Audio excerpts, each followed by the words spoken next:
It is just a 16 by 18-foot area. But in this small space, reputations and legends are made. It has been the domain of many great NBA centers, beginning with the league's original superstar, 6'10" George Mikan. He led the Minneapolis Lakers to 5 championships, earning the nickname Mr. Basketball.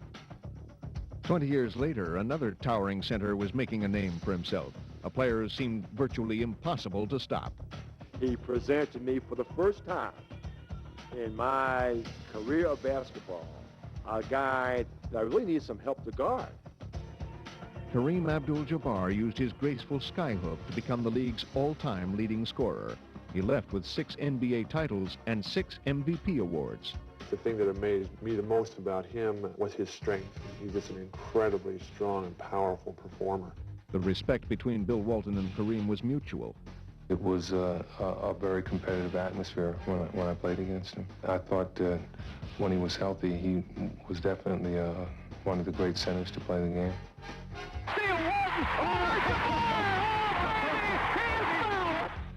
Walton won NBA titles with both the Trailblazers and the Celtics, where he teamed up with another star center, Robert Parrish.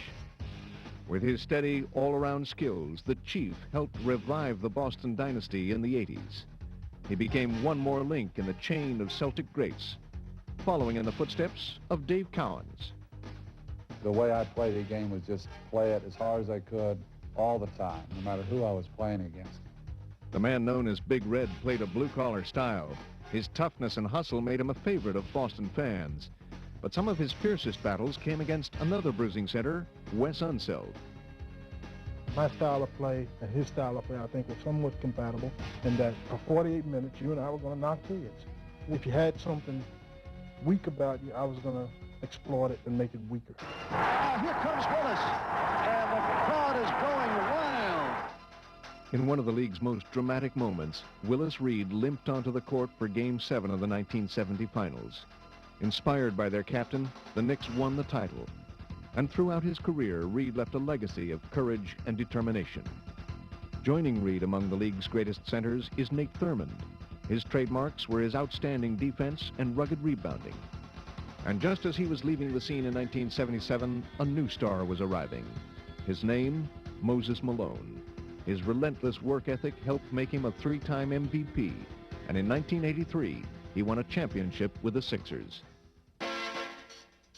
But Moses would pass the torch to the next group of dominant centers, 4 young stars who would stake their own claim to greatness. Patrick Ewing and Hakeem Olajuwon each made his team a championship contender. And in winning back-to-back titles, Hakeem also won the admiration of his opponents. If I was to be compared to any center now, I would love to be compared to Hakeem. Shaquille O'Neal arrived with devastating force and an awesome combination of size, strength, and agility. In San Antonio, David Robinson brought a variety of skills rarely seen in a big man. The centers of the 90s seemed ready to conquer the world, a feeling echoed many years earlier by a brash young star.